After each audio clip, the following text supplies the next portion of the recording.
Well, hello again, YouTube. It's Petey. Welcome back to Making the Amp. This is part 3 or part 5. So we had a comment on yesterday's episode 4 of Making the Amp. This guy who calls himself se01. se01 says, I think I found you in 2011 doing videos about fuzz circuits. Used to go to trouble building amps, pedals, etc. Now I do everything digitally. Hey, I don't blame you, buddy. And with the incredible authenticity of the quality of the sounds available digitally, why wouldn't you do everything digitally?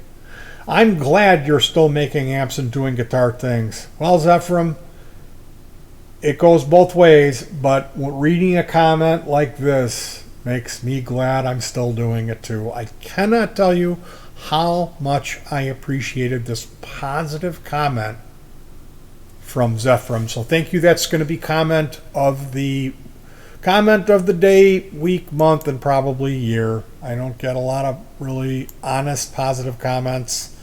Anyone can be competitive. Anyone can talk down. It takes a real man to say something nice. So thank you, se01, for your comment. When building this, I purchased this TPA 3116D2 is what I'm going to call it. It's rated at 100 watts, but with an 8 ohm load, it's going to be closer to 50. This 24 volt lithium ion battery power supply. It has a voltage input, speaker output, and an audio input. I do not use these jacks. I solder directly to the bottom of the PCB.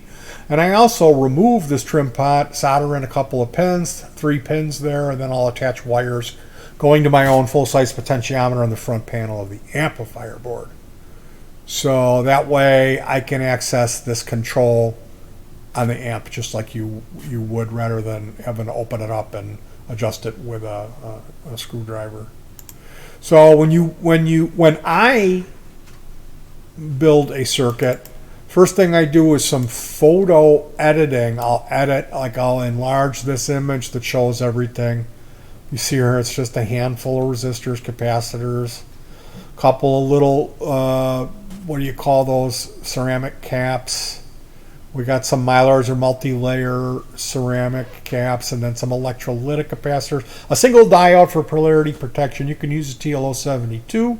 I'm using an NE5532 in this circuit. 9 volt in. So we got to find a way at converting 24 volts for the power amp into 9 volts for this circuit. We'll talk more about that later. But my buddy Jimmy Photon had mentioned using this EarthRAM view. So I like to do this photo editing, and I'll have this cuts image and the links image, and if you notice, they're inverted. So you can hit the H key, and it will flip it over, just like you flip this board over. You flip it over when you're going to do the cuts because they're on the other side. So that, to me, it makes it easier. The stock image that you get for the links and cuts are the same image. So while the links, these are little links, they're little wires that you solder in here. That's what the link is. So there's 5 of those links. Typically, I'll mark these out with a Sharpie marker, and then I will stick a piece of wire through here and then flip the board over and refer to my image here with the links, and then I'll know, okay, I stuck that wire through here, so now I'm here on the reverse, and then I'll go ahead and put a red Sharpie mark here, and we go through and we'll mark them all out. And then I'll hand the board over to my wife, and I'll say, okay, I'm up in the top right, and I'm going to go over to the left, 1, 2, 3, 4, 5, and I'm in a hole. And I go down 1 and down another 1, and I'm in the 3rd row. I'm in another hole with a 1, 2, 3, 4, 5 gap on the right, a 1, 2 gap on the top. Well, actually, it's a 1 and then another cut. So we'll talk this out. We call it Tell Me a Story, and that'll make sure that after I've marked this, I haven't made any markings in error.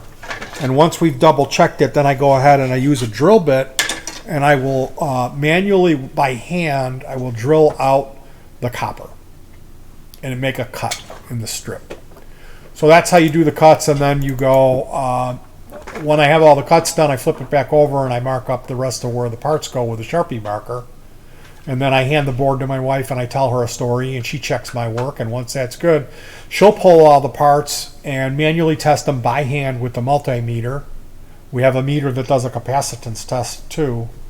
And she'll hand me the parts and I'll start here. She'll say, here's the 100K. It's the first one. It's in the third row. There's a 1 gap on the bottom. There's a 1 gap. And then the buddy is this 10M that goes up to the top. And working together, it really eliminates a lot of room for error. So that's how we put together the equalizer that goes before the power amp.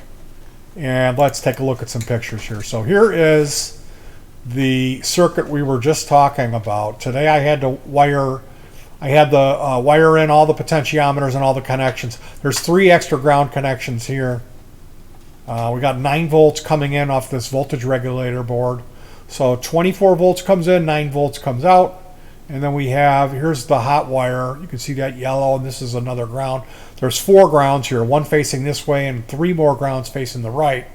And I used one of those extra grounds for one of the LEDs. We got a 9 volt LED, and then here coming off of the front end of the board, this is the power board or the voltage regulator board. So coming in is 24 volts. We have one LED here that has a couple of current limiting resistors because it's running at 24 volts. So there's a big LED on the left, and that's the 24 volt LED. And that's a green LED, and then on the right there is a red LED that's coming off the 9 volt section.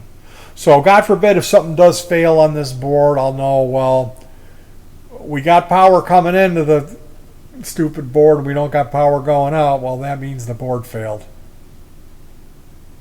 So this is the crossover. This is the tweeter output, or no, that's the main speaker output that you plug into the bottom. Here's the tweeter output, and that's switchable. You can switch whether you want to use that tweeter or the crossover or just go straight to the speaker.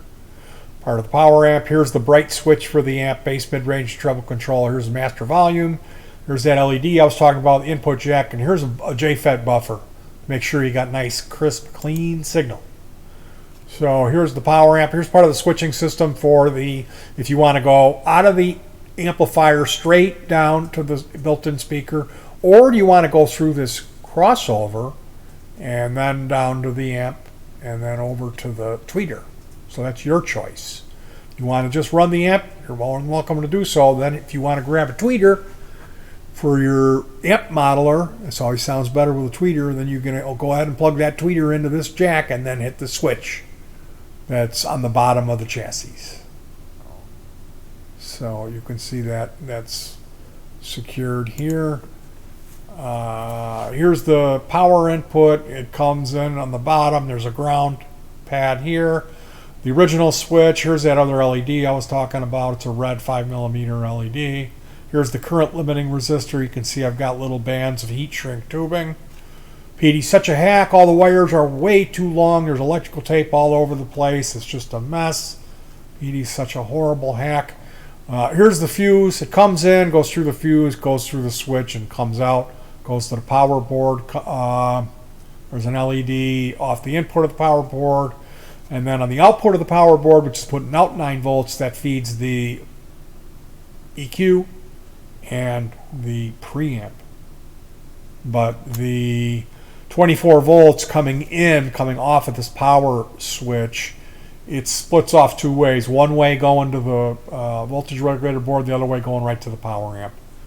And I do not use these connectors. I solder directly onto the board. Here you can see where I removed the built-in trimmer on the board and soldered in some pins. And then that goes to the these 3 wires, which were shorties. I spliced them.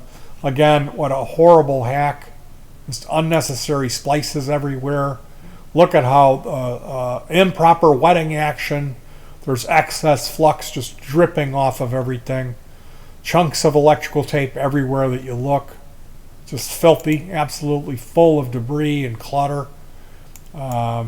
Really an embarrassment how PD works. Everything is filthy.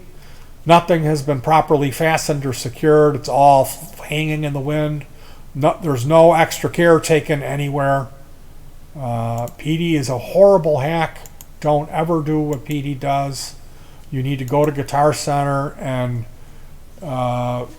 put down some money, because this ungrounded amplifier is going to hum like a hummingbird, and it's going to do nothing but burst into flames immediately as it's improperly implemented. Nothing wrong with the manufacturing, but once this Petey guy gets a hold of it, boy, you're just begging for trouble. You're looking for all the slop and horribly misaligned components we see. Nothing is straight. Everything is crooked, as he is in such a hurry to get back to his smoking of his drugs in his dungeon and taking out of focus blurry photographs so he can brag about the inept quality of his work. More than likely, this thing is going to burst into a cloud of toxic fumes when power is applied. But by some miracle, if it does pass signal, this would be the switch you would hit to when you throw the switch this way. The sound only comes out of this jack. When you put the switch facing that way, it comes out of here. And again, nothing makes any sense in Petey's world. It's all backwards. So it's best to know that when you come in. Who's in here? No one. Who's in here? A little guy. It's just an absolute travesty. No knobs, because he spent all of his money on crack cocaines and fortified wines. Again, thank you for joining me. Don't do what Petey does. Petey uses plumber's flux. He's a horrible hack. Plays through a modeler. Doesn't even play cover songs. And prefers the Roland VG88 to the far superior VG8. What could this guy possibly know? It's a recipe for disaster. Thank you for joining me. Try to stay warm. Hug your pets. And peace.